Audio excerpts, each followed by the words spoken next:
खूप साऱ्या पालकांच्या नेहमी कमेंट्स मिळतात की आमच्या बाळाच्या डोक्याचा जो शेप आहे हा थोडासा बदललेला आहे, म्हणजेच एका बाजूने बाळाचं डोकं चपटं झालेलं आहे किंवा मागून पूर्णतः फ्लॅट दिसत आहे, डोक्याचा आकार गोल दिसत नाही.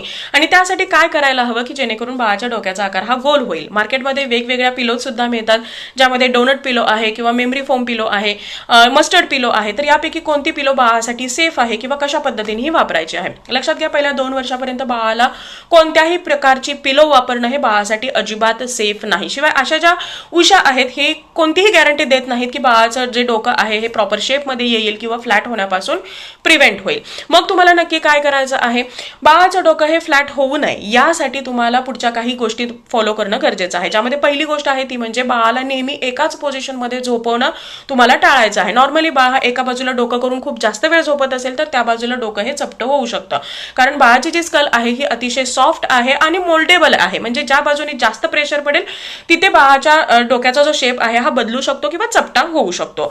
तर एकाच पॉइंटवरती जास्त प्रेशर पडू नये यासाठी बाळाची पोझिशन ही तुम्हाला नेहमी चेंज करत राहायची आहे. तुम्ही थोड्या वेळ जरी बाळाला एका लेफ्ट साईडला झोपत असाल तर थोड्या वेळाने बाळाच्या डोक्याची पोझिशन राईट साईडला करा.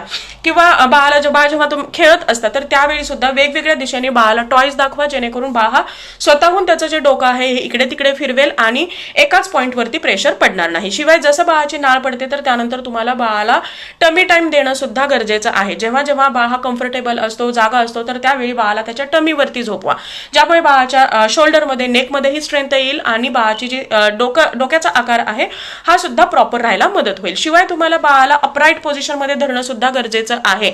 बरेचसे पालक मी पाहते की बाळ जोपर्यंत 4-5 महिन्याचा होत नाही तोपर्यंत सुद्धा बाळाला उभं पकडत नाही, पण असं तुम्हाला बिलकुल करायचं नाही.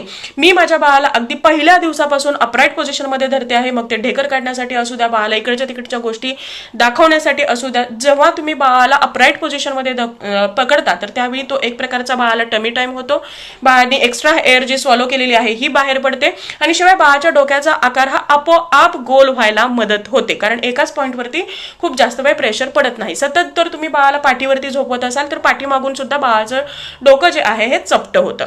वारंवार पोझिशन चेंज करत राहणं हा एकमेव ऑप्शन आहे बाळाचं फ्लॅट हेड प्रिव्हेंट करण्यासाठी किंवा जर बाळाचं डोकं चपटं झालेलं असेल तर त्याचा प्रॉपर शेप येण्यासाठी. 2 वर्षापर्यंत नॉर्मली बाळाच्या डोक्याचा जो आकार आहे हा चेंज होऊ शकतो किंवा जरी आता फ्लॅट हेड असेल तर या सगळ्या टिप्स फॉलो करून तुम्ही 2 वर्षापर्यंत बाळाचं डोकं हे प्रॉपर शेपमध्ये आणू शकता.